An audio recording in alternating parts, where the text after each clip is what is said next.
Now I request Honorable Prime Minister to address this August digital gathering. Honorable Prime Minister.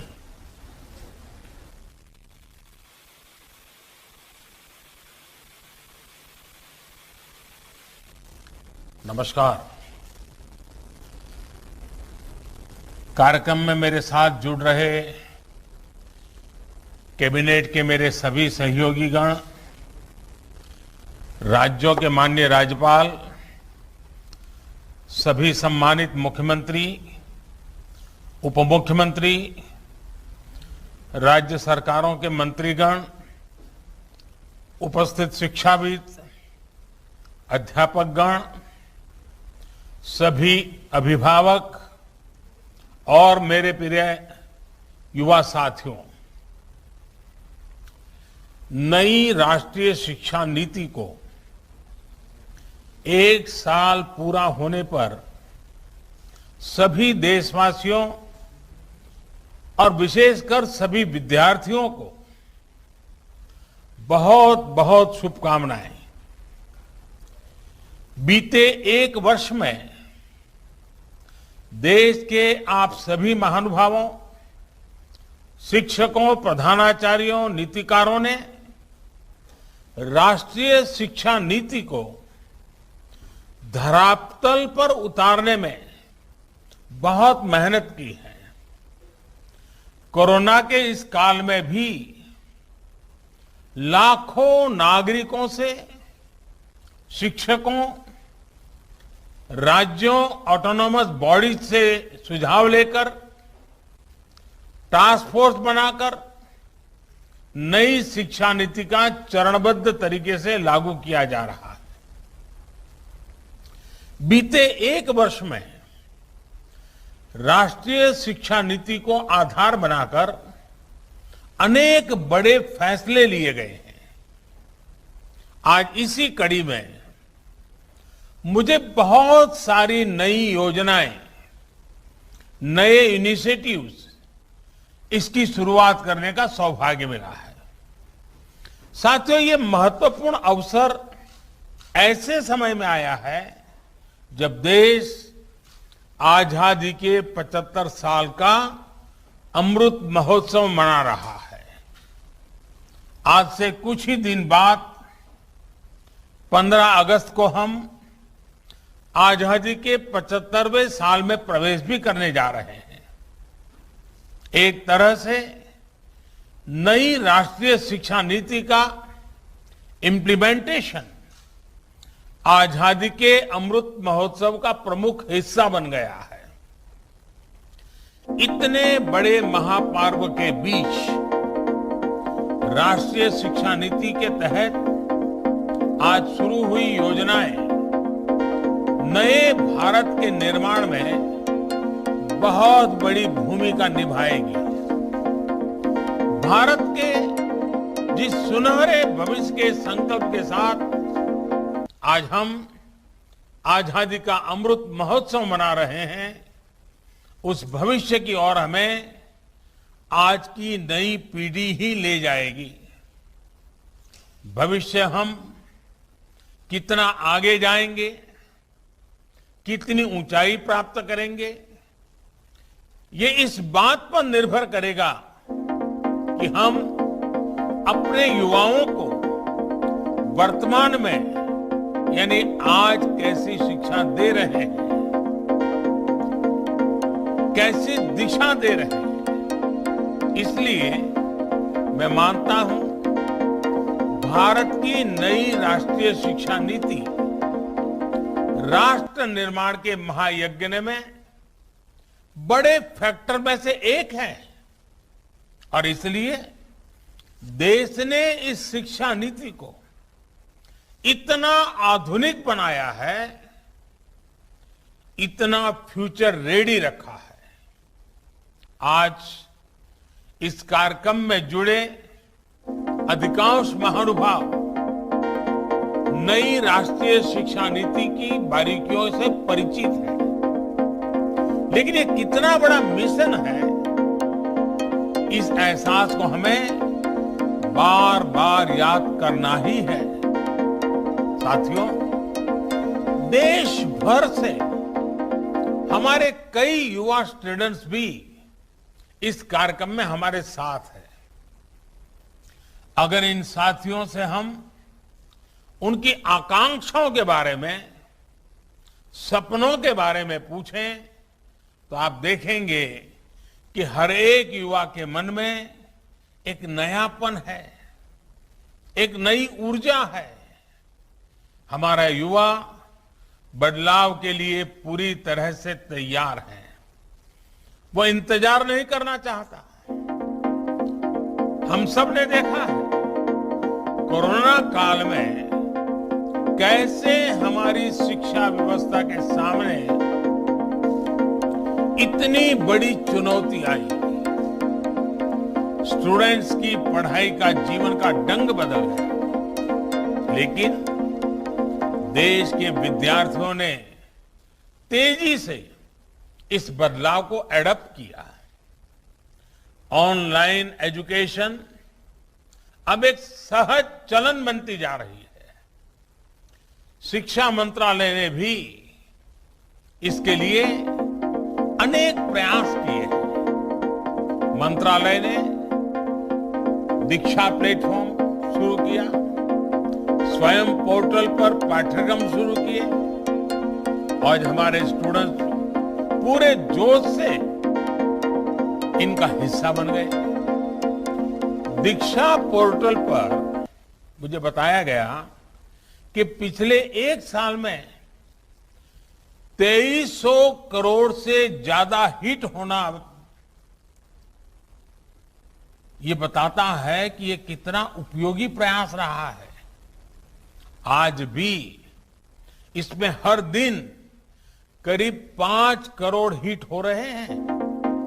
साथियों, 21वीं सदी का आज का युवा अपनी व्यवस्थाएं, अपनी दुनिया खुद अपने हिसाब से बनाना चाहता है। इसलिए उसे एक्सपोजर चाहिए, उसे पुराने बंधनों, पिंजरों से मुक्ति चाहिए। आप देखिए, आज छोटे छोटे गांवों से, कस्बों से निकलने वाले युवा कैसे कैसे कमाल कर रहे हैं।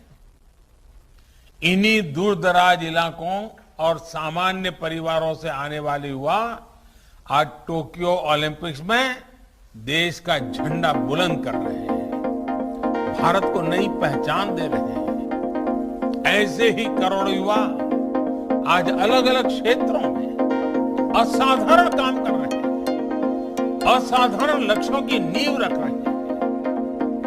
कोई कला और संस्कृति के क्षेत्र में पुरातन और आधुनिक के फ्यूजन से नई विधाओं को जन्म दे रहा है।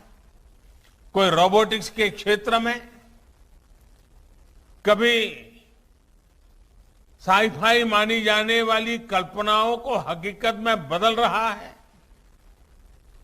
कोई आर्टिफिशियल इंटेलिजेंस के क्षेत्र में मानवीय क्षमताओं को नई ऊंचाई दे रहा है, तो कोई मशीन लर्निंग में नए माइलस्टोन्स की तैयारी कर रहा है।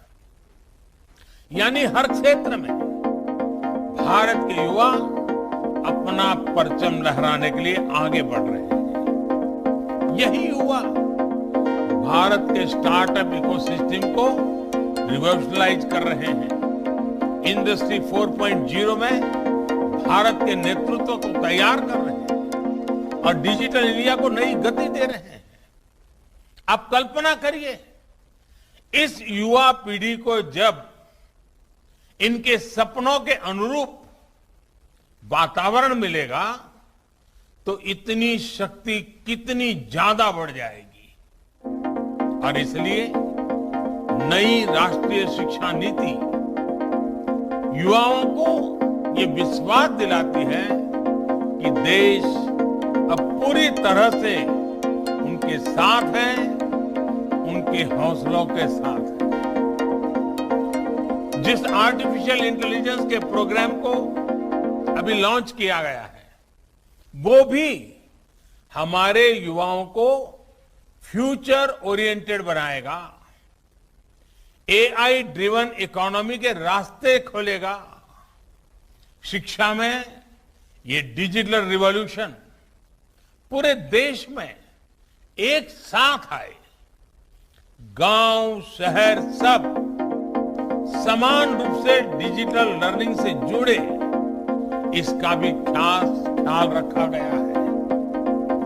नेशनल डिजिटल एजुकेशन आर्किटेक्चर यानी एनडीआर और national education technology forum NETF इस दिशा में पूरे देश में डिजिटल और टेक्नोलॉजिकल फ्रेमवर्क उपलब्ध कराने में अहम भूमिका निभाएंगे। युवा मन जिस दिशा में भी सोचना चाहे, खुले आकाश में जैसे उड़ना चाहे, देश की नई शिक्षा व्यवस्था उसे वैसे ही अवसर उपलब्ध कराएगी। साथियों, बीते एक वर्ष में आपने भी ये महसूस किया होगा कि राष्ट्रीय शिक्षा नीति को किसी भी तरह के दबाव से मुक्त रखा गया है।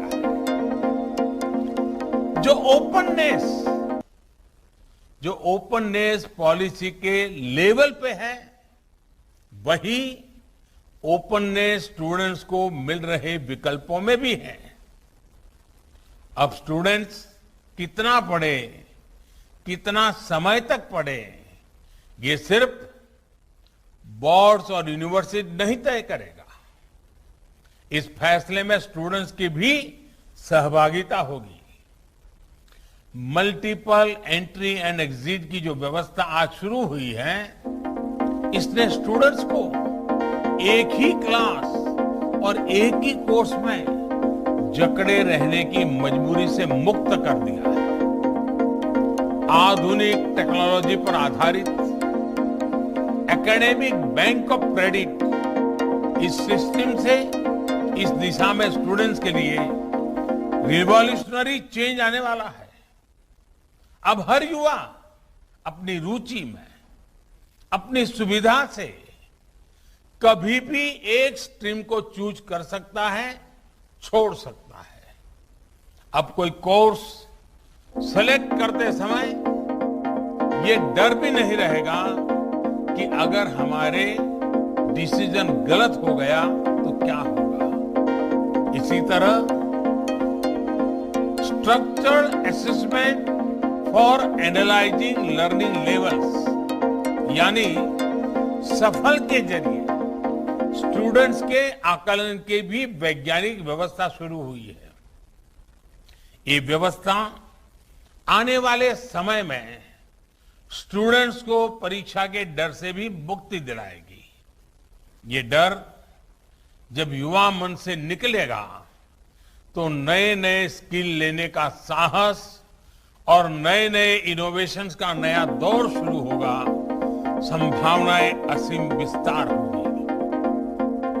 इसलिए मैं फिर कहूंगा कि आज नई राष्ट्रीय शिक्षा नीति के तहत जो ये नए कार्यक्रम शुरू हैं, उनमें भारत का भाग्य बदलने का सामर्थ्य है। साथियों, हमने आपने दशकों से ये माहौल देखा है। जब समझा जाता था कि अच्छी पढ़ाई करने के लिए विदेशी जाना होगा, लेकिन अच्छी पढ़ाई के लिए विदेशों से स्टूडेंट्स भारत आए, बेस्ट इंस्टीट्यूशंस भारत आए, ये अब हम देखने जा रहे हैं। ये जानकारी बहुत उत्साह बढ़ाने वाली है कि देश की 150 से ज्यादा यूनिवर्सिटीज में ऑफिस ऑफ इंटरनेशनल अफेयर्स स्थापित किए जा चुके हैं। भारत के हायर एजुकेशन इंस्टीट्यूट्स अंतर्राष्ट्रीय स्तर पर रिसर्च और एकेडमिक में और आगे बढ़े, इसके लिए आज नई गाइडलाइंस भी जारी की गई है। साथियों, आज बन रही संभावनाओं को साकार करने के लिए हमारे युवाओं को दुनिया से एक कदम आगे होना पड़ेगा, एक कदम आगे का सोचना ही पड़ेगा। हेल्थ हो, डिफेंस हो, इंफ्रास्ट्रक्चर हो, टेक्नोलॉजी हो, देश को हर दिशा में समर्थ और आत्मनिर्भर होना होगा। आत्मनिर्भर भारत का यह रास्ता स्किल डेवलपमेंट और टेक्नोलॉजी से होकर जाता है, जिस पर एनईपी में विशेष ध्यान दिया गया है। मुझे खुशी है कि बीते एक साल में 1200 से ज्यादा उच्च शिक्षा संस्थानों में स्किल डेवलपमेंट से जुड़े सैकड़ों नए कोर्सेज को मंजूरी दी गई है। साथियों, शिक्षा के विषय में पूज्य बापू महात्मा गांधी कहा करते थे, राष्ट्रीय शिक्षा को सच्चे अर्थों में राष्ट्रीय होने के लिए राष्ट्रीय परिस्थितियों को रिफ्लेक्ट करना चाहिए। बापू के इसी दूरदर्शी विचार को पूरा करने के लिए स्थानीय भाषाओं में मदर लैंग्वेज में शिक्षा का विचार एनईपी में रखा गया है। अब हायर एजुकेशन में मीडियम ऑफ इंस्ट्रक्शन के इसके लिए स्थानीय भाषाओं में भी एक विकल्प होगी। मुझे खुशी है कि 8 राज्यों के 14 इंजीनियरिंग कॉलेज 5 भारतीय भाषाएं हिंदी, तमिल, तेलुगु, मराठी और बांग्ला में इंजीनियरिंग की पढ़ाई शुरू करने जा रहे हैं। इंजीनियरिंग के कोर्स का 11 भारतीय भाषाओं में ट्रांसलेशन के लिए एक टूल भी डेवलप किया जा चुका है। क्षेत्रीय भाषा में अपनी पढ़ाई शुरू करने जा रहे छात्र छात्राओं को मैं विशेष बधाई देना चाहता हूं। इसका सबसे बड़ा लाभ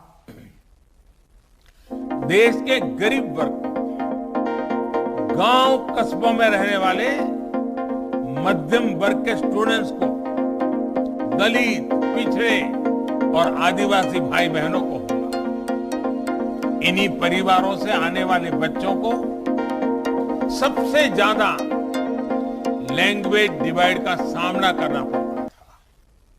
सबसे ज्यादा नुकसान इन्हीं परिवार के होनहार बच्चों को उठाना पड़ता था। मातृभाषा में पढ़ाई से गरीब बच्चों का आत्मविश्वास बढ़ेगा, उनके सामर्थ्य और प्रतिभा के साथ न्याय होगा। साथियों, प्रारंभिक शिक्षा में भी मातृभाषा को प्रोत्साहित करने का काम शुरू हो चुका है। जो विद्या प्रवेश प्रोग्राम आज लॉन्च किया गया, उसकी भी इसमें बहुत बड़ी भूमिका है। प्ले स्कूल का जो कंसेप्ट अभी तक बड़े शहरों तक ही सीमित है, विद्या प्रवेश के जरिए वो अब दूर दराज के स्कूलों तक जाएगा, गांव-गांव जाएगा। ये प्रोग्राम आने वाले समय में प्रोग्राम के तौर पर लागू होगा और राज्य भी अपनी अपनी जरूरत के हिसाब से इसे लागू करेंगे। यानी देश के किसी भी हिस्से में बच्चा अमीर का हो या गरीब का हो, उसकी पढ़ाई खेलते और हंसते हुए ही होगी, आसानी से होगी। इस दिशा का ये प्रयास है और जब शुरुआत मुस्कान के साथ होगी तो आगे सफलता का मार्ग भी आसानी से ही पूरा होगा। साथियों, आज एक और काम हुआ है जो मेरे हृदय के बहुत करीब है, बहुत संवेदनशील है। आज देश में 3 लाख से ज्यादा बच्चे ऐसे हैं जिनको शिक्षा के लिए सांकेतिक भाषा की आवश्यकता पड़ती है। इसे समझते हुए भारतीय साइन लैंग्वेज को पहली बार एक भाषा विषय यानी एक सब्जेक्ट का दर्जा प्रदान किया गया है। अब छात्र इसे एक भाषा के तौर पर भी पढ़ पाएंगे। इससे भारतीय साइन लैंग्वेज को बहुत बढ़ावा मिलेगा। हमारे दिव्यांग साथियों को बहुत मदद मिलेगी। साथियों, आप भी जानते हैं कि किसी भी स्टूडेंट की पूरी पढ़ाई में उसके जीवन में बड़ी प्रेरणा उसके अध्यापक होते हैं। और हमारे यहां तो कहा गया है, गुरौ न प्राप्यते यत् यत् तत् न अन्य अत्रापि लभ्यते। अर्थात जो गुरु से प्राप्त नहीं हो सकता वो कहीं प्राप्त नहीं हो सकता। यानी ऐसा कुछ भी नहीं है जो एक अच्छा गुरु, अच्छा शिक्षक मिलने के बाद दुर्लभ हो। इसलिए राष्ट्रीय शिक्षा नीति के फॉर्मुलेशन से लेकर इंप्लीमेंटेशन तक हर स्टेज पर हमारे शिक्षक सक्रिय रूप से इस अभियान का हिस्सा है।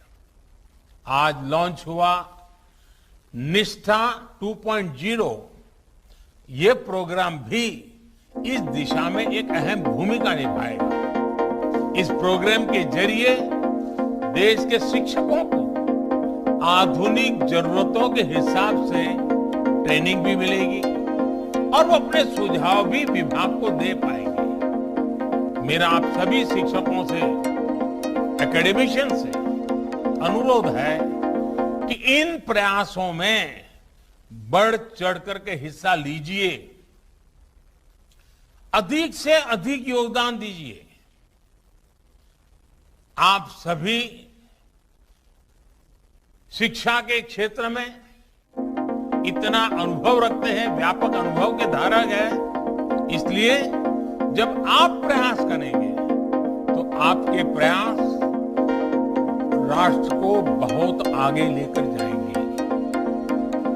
मैं मानता हूं कि इस कालखंड में हम जिस भी भूमिका में हैं, हम सौभाग्यशाली हैं कि हम इतने बड़े बदलावों के गवाह बन रहे हैं।